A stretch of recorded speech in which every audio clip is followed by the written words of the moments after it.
16th, as you probably are well aware, and that means Uncle Sam wants his due. Candace is here with some important information for all you late filers out there. Yeah, and the date doesn't come as any surprise, but think about this for a second here. 10 to 12% of all tax filers wait until the very last minute to complete their returns. And that said, many of us were surprised by the long lines at the main post office today. Fox 5's Walter McCullough is live in Midway with the overachievers, you might say, at procrastination.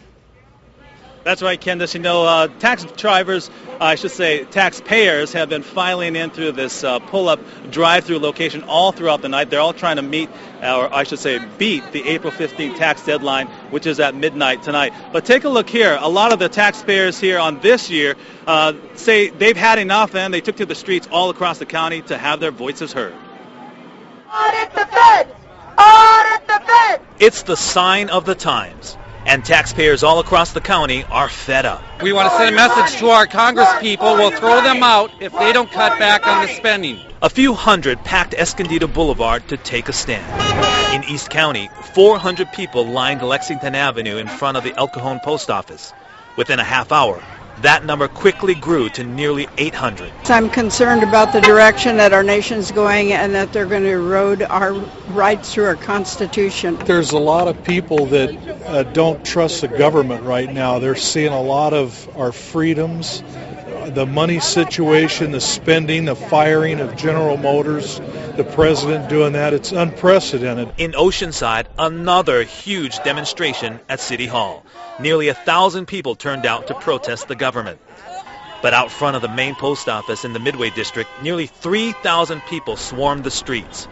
They lined both sides of Midway Drive, passionate about their stance. What they don't realize is it's not their money.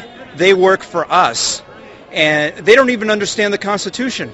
The Constitution is there to limit the federal government. It's to control them.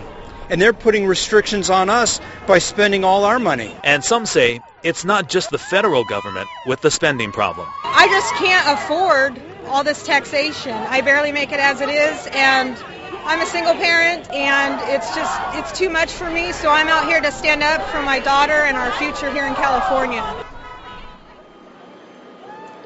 And protesters are still here, a lot of them chanting and waving signs right along the roadway.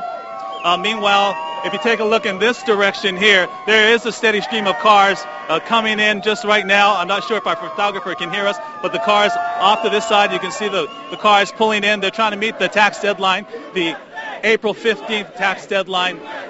And again, the address, 2535 Midway Drive. If you haven't filed your tax papers yet, you still have a little bit of time to beat that deadline. We are live in Midway. I'm Walter McCullough. We'll send it back to you. Wow, it is quite a scene, replicating a lot of scenes that we saw all across the country, similar tax protests. One more note, Walter, on the tax thing. If for those last-minute filers, if you haven't filed your taxes and you didn't request an extension, you can expect some penalties. The IRS can impose a penalty of 5% of what you owe every month for up to 5 months. They will also charge you interest on the tax owed. So by my watch, you have got an hour and, say, 50 minutes to go to hustle to the post office by now. In other news,